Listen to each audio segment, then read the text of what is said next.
Yo, John, Ryan, obviously. So I have some ideas for an assessment, or kind of like a self-assessment.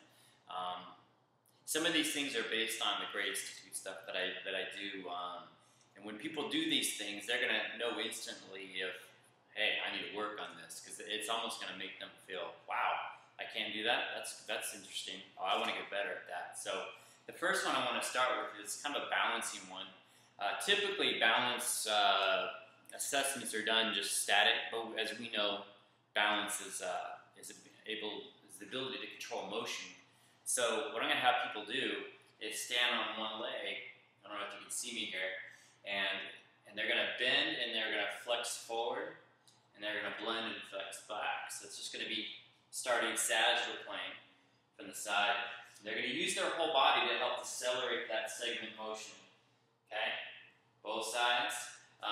Then we're going to work in the frontal plane, and we're going to stand and reach, and then cross over.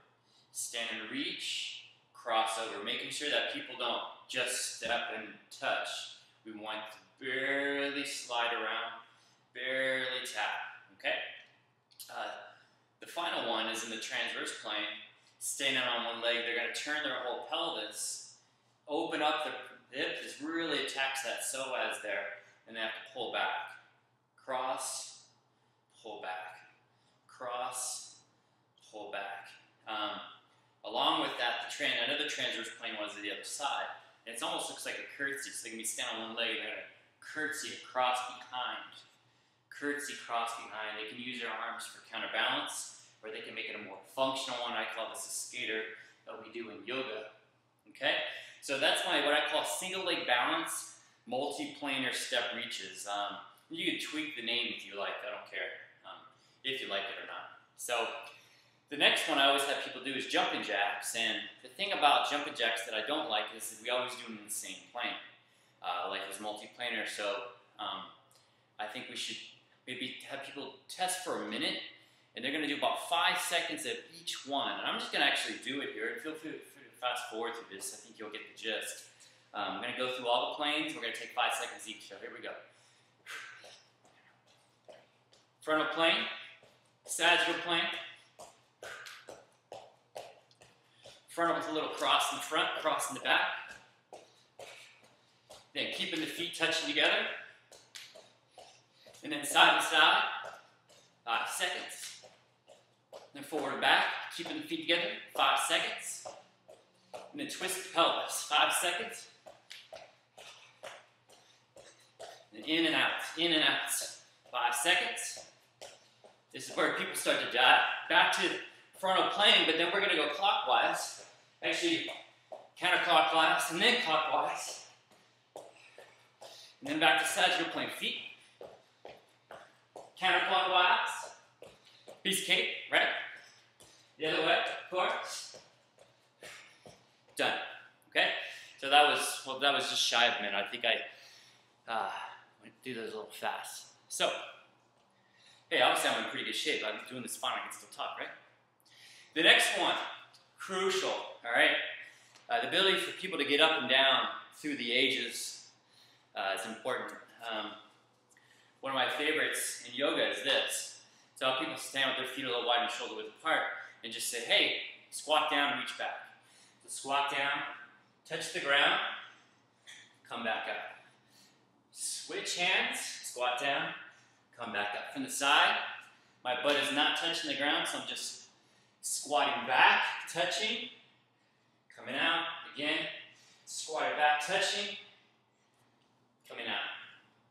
Okay, next one, let me adjust this camera here. I like my Prana shirt. There you go. Cool. Where are we at? So, I saw that you put a time plank for a minute, or I don't know if you were going to go for a minute or not. You can do that, or I have another idea is to do a dynamic plank pattern, and we could still time it for a minute or however long you wanted to do it. And I'm going to go ahead and get started here. I'll go through the whole plank matrix. I see my timer set. All right, here we go. So we can have them hold for a bit, encouraging them to breathe as deep as they can, and then we'll start having them them moving the frontal plane just side to side. Think of them bumping someone to the left, someone to the right, trying to keep their back level. Imagine that they have a glass of water on their back, or beer. Don't spill your beer. Then come back to center, and they're going to inhale and pike the butt to the sky. Exhale, come back to the horizontal. Inhale up. See what it looks like inside. Exhale down. Inhale up. Exhale down. Inhale up. Exhale down. We can define how long we should do each one of these. Next one I like to have people do is circle. Spiral the pelvis around. 3-4 reps. Switching directions. And then I have them go on the transit plane. Just tilt the left side of the pelvis down and the right side. So from the side. So tilt, tilt, tilt, tilt, tilt, tilt. Then up downs. Start with the right hand. Shift. Come up. Come back down. Shift hands. Come up. Come down. Again. Up. Down. Up. Down. Then, from here, walking their hands back to their feet. How far can you go? Stand up. Come back down. Walk forward. And then I have them bend their knees and jump.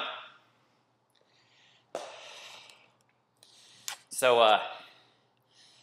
that little matrix there is an amazing blend of endurance, stability, strength, and mobility. So I think that's something that I would want if it was my program. So let me know what you think, buddy.